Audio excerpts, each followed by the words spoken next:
Hello friends, स्वागत है आप सभी का एक बार फिर से आपके अपने यूट्यूब चैनल ट्रायम्फ एकेडमी पे। हम हाजिर हुए हैं अपनी सीरीज़ का नेक्स्ट पार्ट लेके, जो मैथ्स की हमारी चल रही है। UP TGT, LT grade, DSSB, इन सब के लिए मैथ्स की क्लासेस हमारी चल रही हैं। तो काफ़ी टॉपिक्स हम कवर कर चुके हैं। अभी हम सीक्वेंसेस एंड सीरीज़ कर रहे हैं, और सीक्वेंसेस एंड सीरीज़ में हमने जीपी की वीडियोस करी थी, इंट्रोडक्शन, और जीपी की जो एजम्पशंस और स्पेशल केसेस होते हैं वो हम कर चुके हैं। अब हम कुछ इंपॉर्टेंट क्वेश्चंस करने वाले हैं जो कि बहुत बार एग्जाम्स में देखने को मिले हैं, और जिनमें कुछ इंपॉर्टेंट लॉजिक्स लगने वाले हैं। ठीक है, ये कोई बेसिक क्वेश्चंस हमने नहीं निकाले हैं, क्योंकि बेसिक क्वेश्चंस आप पिछली 2 वीडियोस देखने के बाद कर सकते हैं। अब हम कुछ इंपॉर्टेंट क्वेश्चंस आपके लिए लेके आए हैं जो थोड़े से ट्रिकी हैं, और इन क्वेश्चंस को किस तरीके से करना है वो हम आज आपको सिखाने वाले हैं। अगर आपने अभी तक चैनल को सब्सक्राइब नहीं किया है तो चैनल को सब्सक्राइब करें अभी, ताकि आप कोई भी इंपॉर्टेंट वीडियो मिस ना करें। बढ़ते हैं अपनी क्वेश्चंस की तरफ। तो स्टार्ट करते हैं पहले क्वेश्चन के साथ। तो हमें बोला है इफ़ x 2x + 2 3x + 3 ये तीनों हैं जीपी में। ठीक है, तो चौथी टर्म क्या होगी ये आपको बताना है। तो देखिए x 2x + 2 एंड 3x + एक बार इसे इरेज कर लेते हैं।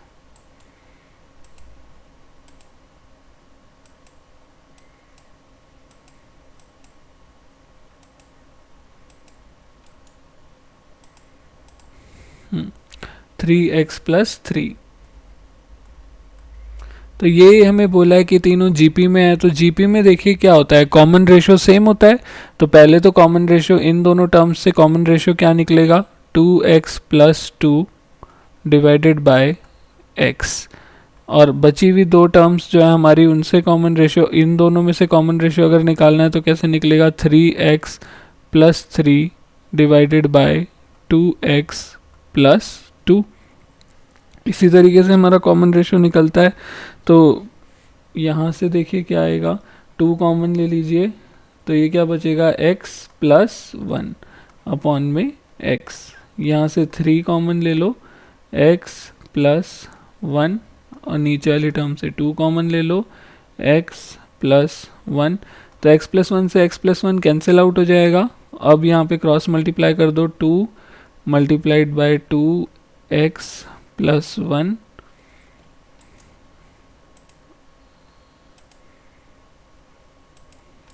2x + 1, और इस तरफ है हमारे पास 3 मल्टीप्लाइड बाय x। तो ये क्या हो गया, 4x + 4 इज 3x। तो 4x - 3x is equals to, ये प्लस का 4 है, अगर ये इक्वल टू के इधर जाएगा तो माइनस का 4 बन जाएगा। तो आपकी x की जो वैल्यू आई वो कितनी आई, -4।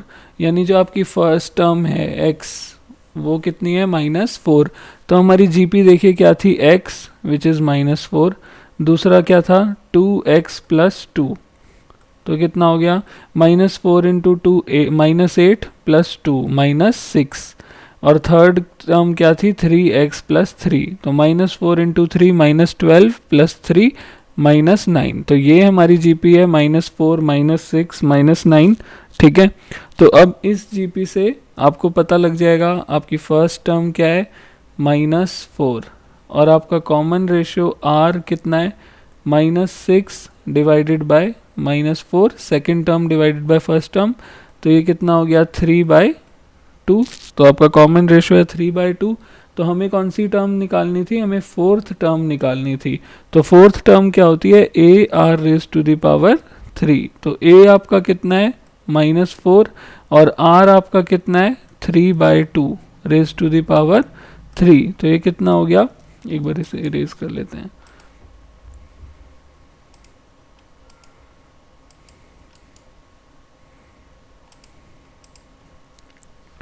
तो ये आपका हो गया -4 मल्टीप्लाइड बाय 3⁻³ कितना होता है, 27, और 2⁻³ कितना होता है, 8। तो ये कितना आया, -27/2। ये आपका फाइनल आंसर है। तो यानी option D, option D minus का 27/2 आपका फाइनल आंसर है। नेक्स्ट क्वेश्चन पे जाते हैं। द फॉलोइंग 3 कंसेक्यूटिव टर्म्स, ये जो 3 टर्म्स आपको या पद आपको दिए हुए हैं, ये तीनों आपको बोले गए हैं, बताना है कि एपी में है कि जीपी में है कि एचपी में है। तो सबसे पहले हम अपना एपी से ही ट्राई करते हैं, ठीक है। तो एपी में ट्राई करने के लिए हमारे पास जनरल फॉर्मूला क्या होता है, 2 times second term is first term plus third term, यही फॉर्मूला होता है। तो पहले तो हम LHS सॉल्व कर लेते हैं। LHS क्या होता है, 2 टाइम्स सेकेंड टर्म कितनी है, 1/x, यानी 2/1 माइनस x, ये आ गया। अब हम अपनी राइट हैंड साइड भी सॉल्व कर लेते हैं। तो राइट हैंड साइड में क्या है, a प्लस सी, तो a कितना है, 1/1 प्लस रूट एक्स, यही है हमारी फर्स्ट टर्म, यहाँ से आप देख सकते हैं। और हमारी थर्ड टर्म क्या है, 1/1 माइनस रूट एक्स। इन्हें सॉल्व करेंगे, एलसीएम लेंगे पहले, ये हो जाएगा 1 minus root x multiplied by 1 plus root x divide में प्लस, और डिवाइड में 1 plus root x 1 minus root x. जब इसे सॉल्व करेंगे तो ये आएगा। तो इसे सॉल्व करो, 1 minus root x plus 1 plus root x, और यहाँ a plus b a minus b की आइडेंटिटी लग गई, वो क्या होता है, a square minus b square. तो यहाँ पे a स्क्वायर कितना है, 1 का स्क्वायर माइनस बी स्क्वायर क्या है, रूट एक्स का स्क्वायर। तो ये कितना हो गया, यहाँ रूट एक्स से रूट एक्स कैंसिल हो गया, 2/1 माइनस एक्स। तो ये हमारा देखो इस LHS के बराबर ही आया है। तो यानी यहाँ पे हमारा आंसर क्या है, AP। अगर AP से नहीं आता तो हम फिर GP के लिए चेक करते। GP के लिए कैसे चेक करते, B square is equals to A multiply by C, ये चेक करते। अगर यहाँ से हो जाता तो GP होता, नहीं तो HP के लिए चेक करते, ठीक है। तो हम बढ़ते हैं अपने नेक्स्ट क्वेश्चन पे। तो नेक्स्ट क्वेश्चन हमें बोल रहा है, इफ़ log XA, ये a की पावर x/2 और log bx, ये तीनों टर्म्स हैं जीपी में। तो जीपी का फॉर्मूला हमें पता है क्या होता है, सेकेंड टर्म का square is first term multiplied by third term. तो सेकेंड टर्म यहाँ क्या है, a की पावर x/2, तो इसका square is first term log x base में है, a यहाँ है, multiply by c, third term क्या है, log b बेस में है और x। तो देखिए हमारे पास एक फॉर्मूला होता है log a b का, वो क्या होता है, log b upon log a, यही फॉर्मूला होता है। तो यहाँ पे भी यही पुट करिए, log a upon log x हो जाएगा, मल्टीप्लाई में log x upon log b हो जाएगा। तो log x से log x कट गया, तो ये हमारे पास क्या आया, ये हमारे पास आएगा log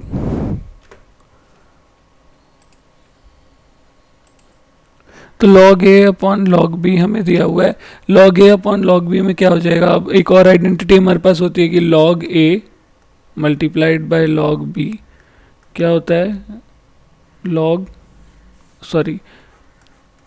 तो log a upon log b, दोबारा हमें पता है log बेस में b और a ऊपर आ जाएगा, यही वाली आइडेंटिटी है, ठीक है।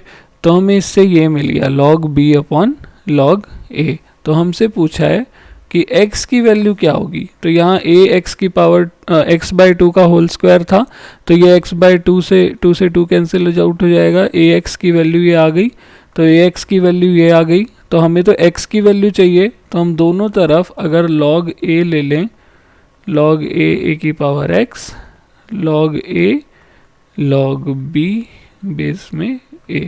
तो यहाँ पे देखिए हमारे पास क्या फॉर्मूला होता है कि अगर log बेस में जो है और उसकी पावर n होता है तो वो क्या हो जाता है n log a, और log बेस और अगर अंदर वाला नंबर सेम होता है तो उसकी वैल्यू क्या होती है 1, तो रिजल्ट n आता है। तो ऐसे ही यहाँ पे इसकी वैल्यू क्या हो जाएगी x और इसकी वैल्यू क्या हो जाएगी एज इट इज रहने दो, log बेस a बाहर, log बेस b में a। तो कौन सा आंसर सही है हमारे पास, option A is the correct answer. बढ़ते हैं नेक्स्ट स्लाइड पे। तो देखिए बोला है ए बी सी, ये क्या है, पी एथ क्यू एथ और आर एथ टर्म्स है एक जीपी की, ठीक है। तो जीपी की पी एथ टर्म क्या होनी चाहिए, ए पी एथ टर्म क्या होती है, ए आर की पावर पी माइनस वन, ये होती है ना। तो आपको बोला है ए की पावर क्यू माइनस आर, तो पी एथ टर्म हमारे पास ए है, तो यानी जो हमारी ए है वो है फर्स्ट टर्म, कैपिटल ए से डिनोट कर लेते हैं यहाँ हम, क्योंकि ए बी सी हम ऑलरेडी यूज़ कर रहे हैं ना। तो ये हो गया ए आर की पावर पी माइनस वन, तो ए की पावर क्यू माइनस आर क्या हो जाएगा, ए आर की पावर पी माइनस वन पूरे की पावर क्यू माइनस आर, तो ये क्या हो गया, ए की पावर क्यू माइनस आर और आर की power p minus one q minus r, ठीक है। तो ए की पावर क्यू माइनस आर और आर की power p q minus p r minus q plus r, ठीक है। इसी तरीके से हमें बोला है कि पी क्यू एथ टर्म क्या है, बी है, तो क्यू एथ टर्म यानी कि ए क्यू एथ टर्म क्या है, ए आर की पावर क्यू माइनस वन। तो अगर क्यू एथ टर्म यानी कि जो कि बी है, ठीक है, तो b की पावर r माइनस पी, तो ये क्या हो जाएगा, a r की पावर q माइनस वन पूरे की पावर r माइनस पी, तो ये क्या हो गया, a की पावर r माइनस पी और r की power q minus one multiplied by r minus p, तो ये हो गया a की पावर r माइनस पी और r की power r q minus r minus p q plus p, ठीक है। जब हम इसे सॉल्व करेंगे तो ये वैल्यू आएगी। इसी तरीके से हमें बोला है कि आर एथ टर्म यानी ए आर हमें कितनी दी हुई है, ये क्या होनी चाहिए, ए आर की पावर आर माइनस वन, ये क्या है सी, ठीक है ना, सी है ये।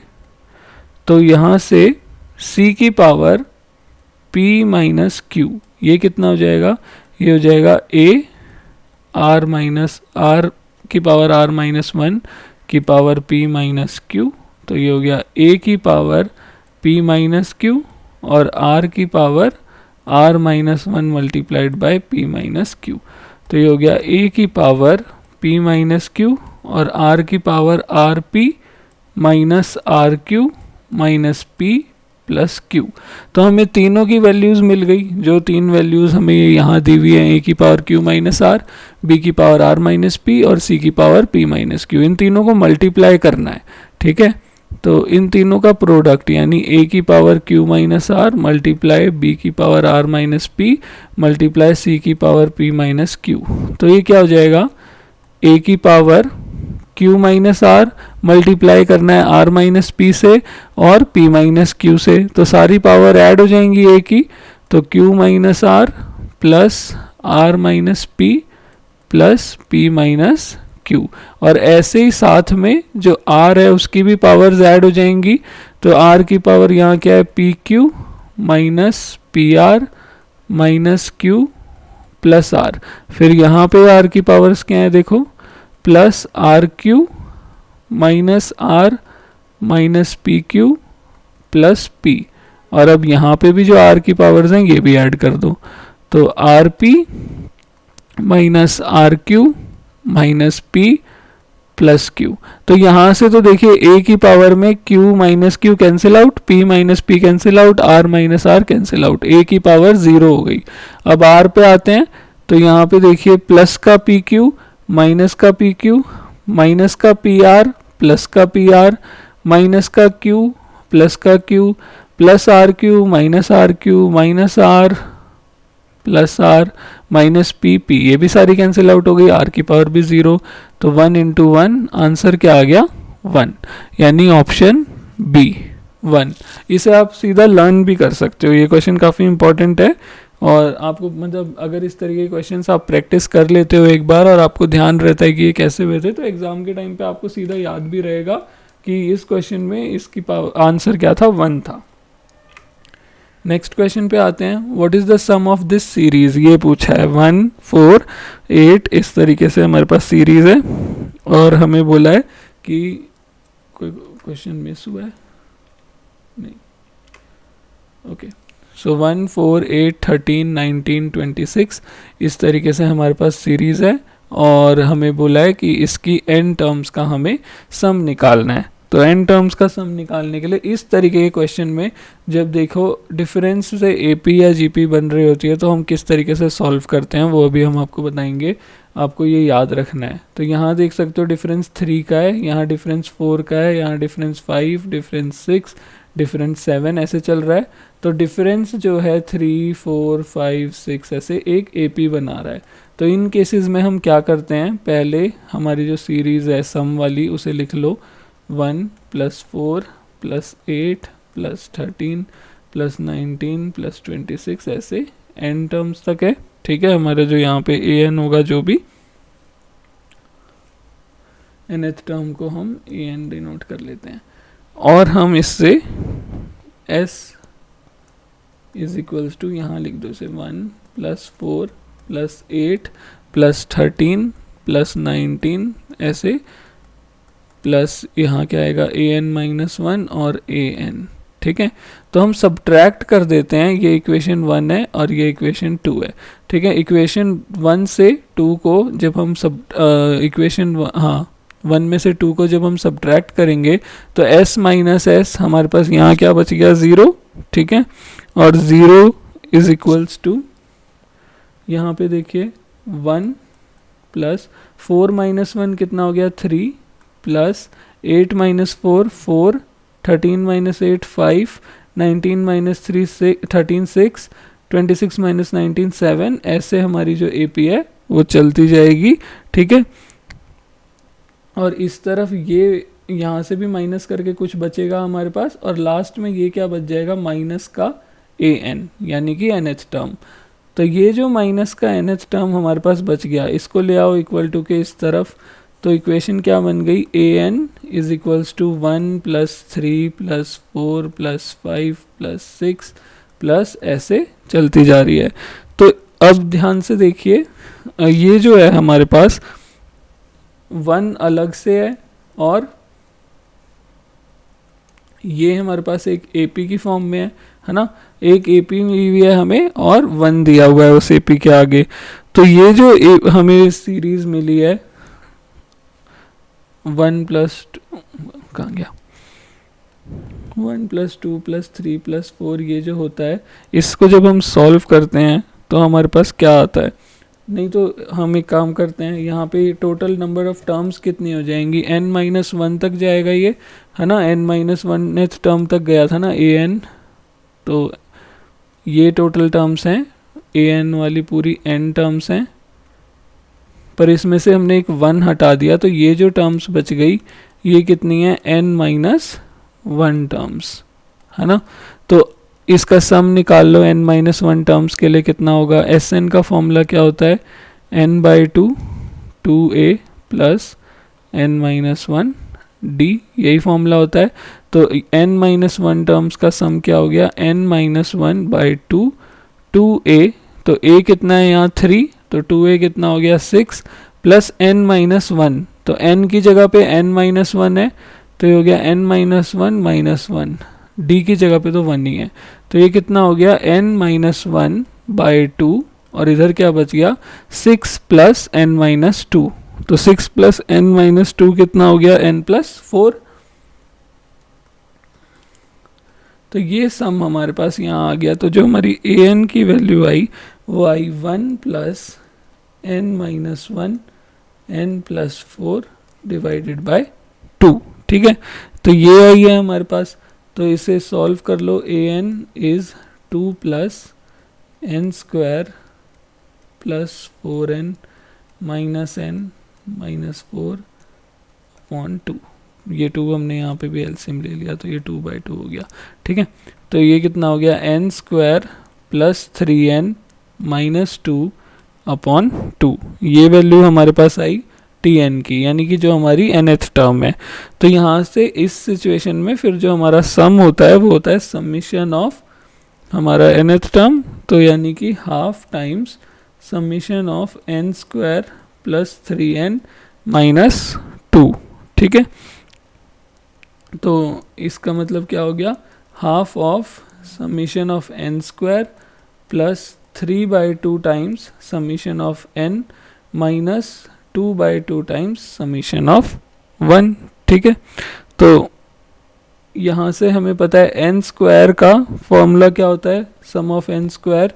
तो सम ऑफ n स्क्वायर हमारे पास होता है कि ये नहीं, तो ये इतना यहाँ पे आ नहीं पाएगा। जब हम इन समीशंस को सॉल्व करेंगे तो एक बार हम इसे ऊपर वाला इरेज कर देते हैं। आप इतना सॉल्यूशन आपने समझ लिया होगा, नोट कर लिया होगा, या स्क्रीनशॉट लेके नोट कर लीजिए। अब हम इस स्टेप को फर्दर सॉल्व करेंगे, तो एक बार हम इरेज कर देते हैं पूरा।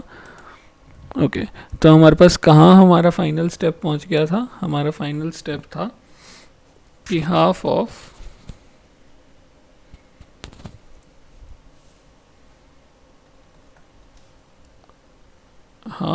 summation of n square plus 3/2 summation of n और माइनस समीशन ऑफ 1। तो यहाँ आएगा हाफ, देखो n स्क्वायर का सम क्या होता है हमें पता है, n प्लस 1 2n प्लस 1। एक बार इरेज कर देते हैं।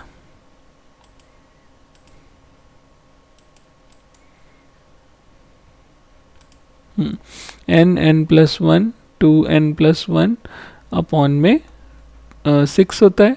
ठीक है, फिर plus 3/2 sum of n terms क्या होता है, n plus 1/2 minus sum of 1 से लेके n तक, तो कितना हो गया n। ठीक है, तो यहाँ से देखो ऑप्शंस में एक चीज़ आपको कॉमन दिख रही है कि n/6 सारे ऑप्शंस में कॉमन है, तो हम n/6 कॉमन निकाल लेते हैं। तो यहाँ क्या बचेगा, n plus 1 2n plus 1 upon ये वाला 2। ठीक है, प्लस यहाँ से भी n/6 कॉमन लोगे तो n तो चला गया, और 6 निकालने के लिए नीचे देखिए 2 है बस, तो मैं इसे 3/3 से मल्टीप्लाई कर दूँ तो अब 6 जा सकता है, तो बचेगा 9n प्लस 1 अपॉन 2 माइनस यहाँ से भी 6 निकालना है तो 6/6, तो n/6 कॉमन ले लेंगे तो माइनस का 6 बच गया बस हमारे पास। ठीक है, ये n/6 चला गया, 6 बच गया बस। तो यहाँ से n/6 सॉल्व कर लीजिए, 2n square plus 3n plus 1/2 plus 9n plus 9/2 minus इसे लिख लीजिए 12/2। तो ये हो गया n/6, तो 2n स्क्वायर और n स्क्वायर है नहीं, फिर plus 3n plus 9n 12n हो गया, फिर 1 प्लस 9 10 माइनस 12, तो माइनस 2 हो गया, 10 माइनस 12 माइनस 2 अपॉन 2। तो ये क्या हो गया, n/6 n square plus 6n minus 1। तो n/6 n square plus 6n minus 1, option A. तो ऑप्शन ए यहाँ पे हमारा करेक्ट सॉल्यूशन होगा इस क्वेश्चन के लिए। बढ़ते हैं नेक्स्ट क्वेश्चन पे। एक और इसी तरीके का क्वेश्चन हमारे पास होता है जिसमें कि हमें यही ऐसे ही एक ट्रिक लगानी पड़ती है। तो एक ट्रिक हमने पिछले क्वेश्चन में देख ली है और अब हम इस वाले क्वेश्चन में देखते हैं। हमें बोला है 4 + 44 + 444 सो ऑन, कहाँ तक, n टर्म्स तक। ठीक है, n टर्म्स तक बोला है और हमें क्या निकालना है, हमें निकालना है इसका सम। तो इसका सम निकालने के लिए देखो हम लोग क्या करेंगे, हमें दिख रहा है यहाँ से हम क्या कॉमन ले सकते हैं, 4 कॉमन ले सकते हैं। तो अंदर क्या बच गया, 1 + 11 प्लस, एक बार इसे इरेज कर लेते हैं,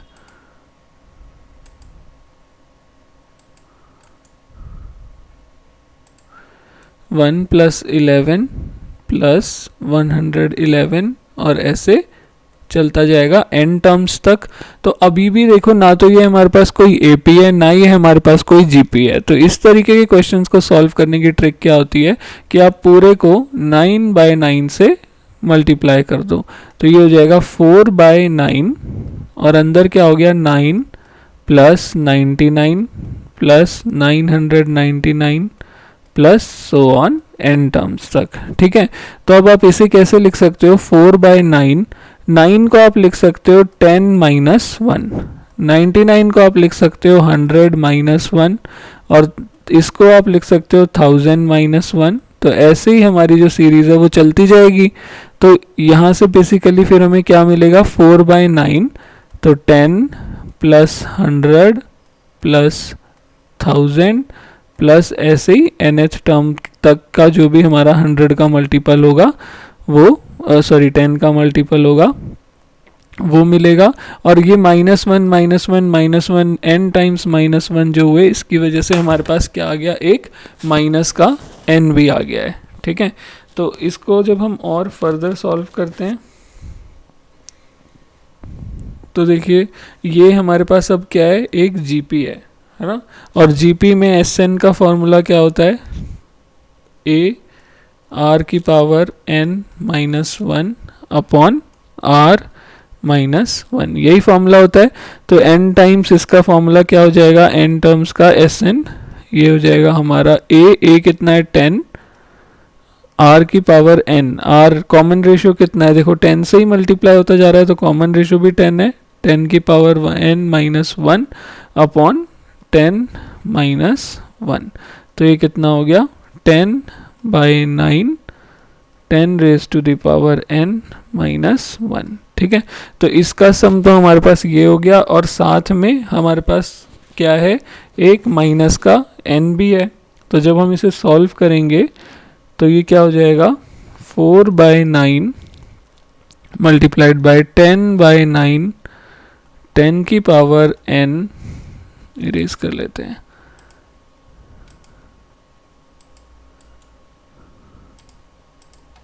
ओके। सो 10 की पावर n माइनस 1, और साथ में ये क्या था, एक माइनस का n। तो जब आप इसे फर्दर सॉल्व करोगे तो 4 into 10 40, 9 into 9 81, 10 raise to the power n minus 1, minus 4/9 को n से भी मल्टीप्लाई करोगे तो 4/9 n। तो ये वाला ऑप्शन देखिए कहाँ है, ऑप्शन नंबर बी है, ऑप्शन बी सेम है ना। देखो 40/81, 10 raise to the power 9 n minus 1 और माइनस का 4n माइनस अपॉन 9। तो ऑप्शन बी यहाँ पे करेक्ट सॉल्यूशन है इस क्वेश्चन का। बढ़ते हैं नेक्स्ट क्वेश्चन पे। तो नेक्स्ट क्वेश्चन ये भी थोड़ा सा ट्रिकी क्वेश्चन है। तो हमें यहाँ बोला है कि x का क्यूब, y का क्यूब और z का क्यूब, ये तीनों क्या है, AP में है। तो अगर देखो ये तीनों AP में है तो इसका मतलब AP में क्या होता है, 2 times second term is first और थर्ड टर्म का सम, ये होता है AP में। तो हम ये फॉर्मूला अपना यहाँ पे यूज़ करने वाले हैं और इस फॉर्मूले से वैल्यू कैलकुलेट करेंगे, यहाँ से हम वैल्यू। तो देखिए 2 टाइम्स y का क्यूब इज x का क्यूब प्लस z का क्यूब, ये मिल गया हमें इससे, ठीक है। इसके बाद हमें बोला है कि log वाली जो टर्म्स हैं ये किस में है, GP में है। तो log,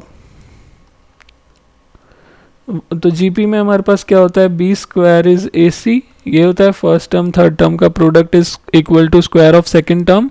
तो log ऑफ zx, ये है हमारी सेकेंड टर्म। तो इसका जो स्क्वायर है, एक हमें ये मिल गया है, स्क्वायर है वो किसके बराबर है, log of x base y multiplied by log y base में और z, ठीक है। तो ये मिल गया हमें इससे। तो इससे log zx की स्क्वायर की वैल्यू क्या हो जाएगी, यहाँ अगेन हम वही आइडेंटिटी लगाएंगे जो हमने पीछे क्वेश्चन में लगाई थी। ये किसके बराबर होता है, log y upon log x multiply log z upon log y। तो log y से log y कट गया तो ये बचा log of z upon log of x। तो ये क्या होता है, log x बेस में और z अंदर, ठीक है। तो log, अब देखो यहाँ पे हमारे पास log zx है, इधर x z है। तो अगर मुझे इसे zx में कन्वर्ट करना है तो ये 1 अपॉन log z बेस में आ जाएगा और x अंदर आ जाएगा। ये स्क्वायर था, स्क्वायर हटाओगे, log zx की वैल्यू क्या होगी, 1 by under root log z x. ठीक है, तो हमें यहाँ से ये मिला। अब देखो ये है तो सेम ही, तो इसको यहाँ भेज दो, मल्टीप्लाई में चला जाएगा, तो लॉग जेड बेस में एक्स मल्टीप्लाई बाय रूट में लॉग जेड बेस में एक्स इज़ 1। तो ये क्या हो गया, लॉग जेड बेस में एक्स इस पूरे की पावर, यहाँ पे 1 है और यहाँ हाफ है, तो पावर कितनी हो गई 3/2। तो इसकी पावर 3/2 इज़ 1। ठीक है, तो इसकी पावर 3/2 इज़ 1। तो लॉग जेड एक्स इज़ हमारे पास, देखो किसी भी चीज़ की पावर 1 कब होती है, जब ये खुद भी 1 होगा। ठीक है, तो log zx की वैल्यू हमारे पास क्या आ गई, 1 आ गई। ठीक है, और इसका मतलब क्या है, इसका मतलब है कि log ऑफ x डिवाइड में log ऑफ z कितना है 1।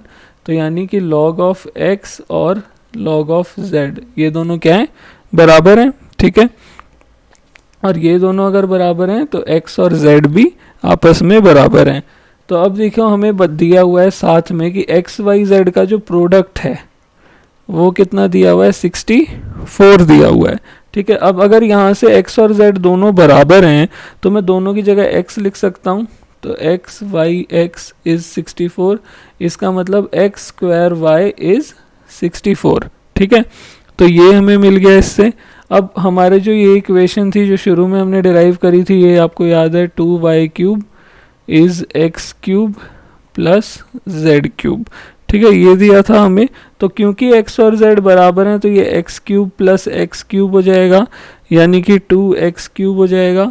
तो y³ की वैल्यू x³ के बराबर हो गई, तो यानी y और x भी क्या है, आपस में बराबर हैं। तो अब हमें यहाँ से ये वाले स्टेप उठाइए, एक्स स्क्वायर वाई इज़ 64, यानी कि x और y जब बराबर ही है तो ये क्या हो गया, x³ इज़ 64। तो x की वैल्यू क्या है, cube root of 64 which is 4। तो यहाँ से हमें x की वैल्यू 4 मिल गई। और क्योंकि x, y और z तीनों आपस में बराबर हैं तो x भी 4 है, y भी 4 है और z भी 4 है। ठीक है, तो ये जब सारी की सारी 4 ही हैं तो इसका मतलब क्या है कि ये AP में भी है। क्यों, कॉमन डिफरेंस कितना हो गया, 0। और ये GP में भी है, कॉमन रेशियो कितना हो गया, 1। तो इसका मतलब इसका आंसर क्या है, both in AP and GP। तो option C is the correct answer. बाकी आप ऐसे चेक भी करके देख सकते हो कि AP में है कि नहीं। तो 2 times B is A plus C होता है, तो 2 टाइम्स 4 इज़ 4 प्लस 4, तो दोनों तरफ मैच कर रहा है। GP में भी चेक कर सकते हो, B स्क्वायर इज़ AC होता है, तो 4 का स्क्वायर इज़ 4 इंटू 4। तो यहाँ पे भी दोनों साइड सेम आंसर आ रहा है, तो यानी वेरीफाइड है कि ये दोनों AP और GP दोनों है। ठीक है, इसके बाद नेक्स्ट, ये भी एक इम्पॉर्टेंट क्वेश्चन है। सारे इम्पॉर्टेंट क्वेश्चंस हमने इस वीडियो में कंसिडर करे हैं ताकि आपको कुछ नया ना लगे जब एग्ज़ाम में इस तरह के क्वेश्चंस आते हैं। तो हो सकता है क्वेश्चन की वैल्यूज़ चेंज हो, पर जो पैटर्न्स हैं वो यही होते हैं। तो अगर आपको एक बार पता लग गया कि इन पैटर्न्स के क्वेश्चंस को किस तरीके से सॉल्व किया जा सकता है तो आप आगे भी उन्हें सॉल्व कर पाएंगे। तो यहाँ देखिए हमें दिया है, और ये कुछ इस तरीके के क्वेश्चन है कि ये मोस्टली रिपीट भी हो जाते हैं, सेम पैटर्न क्या सेम वैल्यूज़ में भी रिपीट हो जाते हैं। तो अगर आपने सॉल्व किया होगा तो आपको आंसर पहले से पता होगा। ठीक है, तो next question, sum of first 10 terms निकालनी है इस सीरीज़ की। तो देखिए सीरीज़ हमारे पास है 1/21 प्लस 1/77 प्लस 1/165 इस तरीके से। ठीक है, तो देखो 1/21 को मैं लिख सकता हूँ 1/3 इंटू 7, फिर 1/70 एक बार इसे इरेज कर लेते हैं।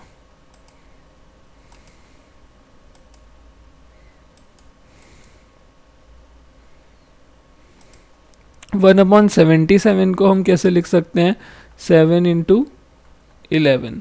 फिर 165 को हम लिख सकते हैं, क्या हो रहा है, एक सेकंड रुकिए,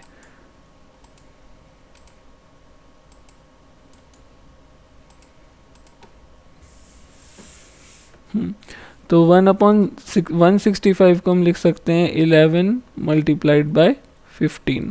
तो ये देखो इस तरीके से हमारी जो सीक्वेंस है वो चल रही है।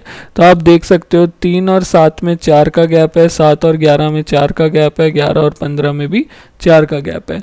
तो सबसे पहले तो हमें इसको ब्रेक डाउन करना है कि ये सीरीज़ की फॉर्म में यानी प्लस माइनस की फॉर्म में आ जाए। तो देखो अगर मैं 1/3 माइनस 1/7 लूँ, ठीक है, माइनस क्यों लिया, क्योंकि फिर यहाँ क्या हो जाएगा, ये 1/7 माइनस 1/11। तो देखो ये माइनस का 1/7 है, ये प्लस का है, ये कैंसिल आउट हो जाएंगे। इस तरीके से हमारी ये सीरीज सॉल्व हो सकती है। तो हम पहले इसे ज़रा सॉल्व करके देखते हैं क्या आएगा। ये आएगा 7 - 3/21 यानी 4/21, पर यहाँ है हमारे पास 1/21। इसी तरीके से नेक्स्ट वाली टर्म सॉल्व करेंगे तो 1/11 माइनस 1/7, तो 1/7 माइनस 1/11 है, ठीक है। तो ये हो गया 11 - 7/77, तो ये भी हो गया 4/77।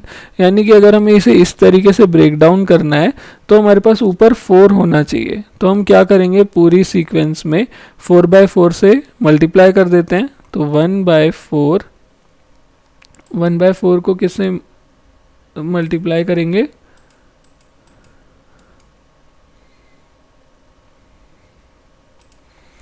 1/4 और अंदर क्या हो गया 4/21 प्लस 4/77 प्लस 4/165। इस तरीके से हमारी सीरीज बन गई। तो इसे हम लिख सकते हैं 1/4। अब देखो 4/21 क्या था, 1/3 माइनस 1/7। ऐसे ही 4/77 क्या था, 1/7 माइनस 1/11। ऐसे ही 1 हमारे पास क्या है 165, 4/165, तो वो क्या हो जाएगा 1/11 माइनस 1/15। तो ऐसे जो हमारा सीक्वेंस है वो चलता जाएगा।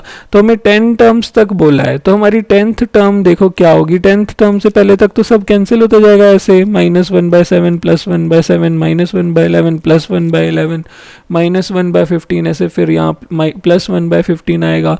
तो 10th टर्म निकालने के लिए देखो हमारा जो सीक्वेंस है वो ऐसे चल रहा है 3, 7, 11, 15। तो इसकी 10th टर्म क्या होगी, A10 AP में, तो वो क्या होगी A प्लस 9D। A हमारा 3 है और 9 इंटू D कितना है, कॉमन डिफरेंस यहाँ देखो 4 है, तो ये हो गया 9 4 36 प्लस 3 39। तो जो हमारी यहाँ पे 10th टर्म आएगी वो क्या आएगी 1/39 माइनस 1/43। ऐसे ही चल रहा है, 3 - 7 था, 7 - 11, 11 - 15। तो जब 10th टर्म 39 है तो 39 माइनस 43 इस तरीके से आएगी। तो यहाँ पे जब हम सॉल्व करेंगे तो ये 1/39 भी कट जाएगा। तो हमारे पास जो सीक्वेंस बचेगा वो होगा 1/4, 1/3 माइनस 1/43। तो इसे सॉल्व करोगे तो ये होगा 1/4 43 माइनस 3/3 मल्टीप्लाइड बाय 43, ये आएगा। इसे सॉल्व करेंगे तो ये होगा 1/4 43 माइनस 3 आपका 40 हो गया, अपॉन में 3 इंटू 43 आपका 129 हो गया। तो इसे सॉल्व करोगे तो ये आएगा 10/129। तो 10/129 यानी कि option A is the correct answer. तो आज की वीडियो में इतना ही फ्रेंड्स, मिलते हैं अपनी नेक्स्ट वीडियो में कुछ और इसी तरीके के नेक्स्ट टाइप के क्वेश्चंस लेके, ठीक है, जीपी के और एपी के मिक्सचर के। तो वो हम अपनी नेक्स्ट वीडियो में करने वाले हैं। तो उसके लिए पहले आपको ये वीडियो अच्छे से कर लेनी है और उसके बाद नेक्स्ट वीडियो पे जाएंगे। अगर आपको कोई डाउट होता है तो आप हमें कमेंट करके बताएं ताकि हम उसे इम्प्रूव कर सकें। और अगर आपको हमारी वीडियोस पसंद आती हैं तो वीडियो को लाइक और शेयर करना ना भूलें और साथ ही साथ चैनल को सब्सक्राइब करें। जितनी बड़ी ऑडियंस होगी हमारे पास उतना ही ज़्यादा हम एक्टिव रह पाएंगे आपके लिए। और कमेंट्स करके आप जितना हमें बताएंगे उतना ही हम मोटिवेट होंगे, और अगर कुछ मिस्टेक्स हैं तो उन्हें रेक्टिफाई कर सकते हैं और इम्प्रोवाइज्ड वर्जन अपनी वीडियोस का लेके आपके लिए आएंगे। तो आज की वीडियो में इतना ही फ्रेंड्स, मिलते हैं अपनी नेक्स्ट वीडियो में नेक्स्ट टॉपिक के साथ।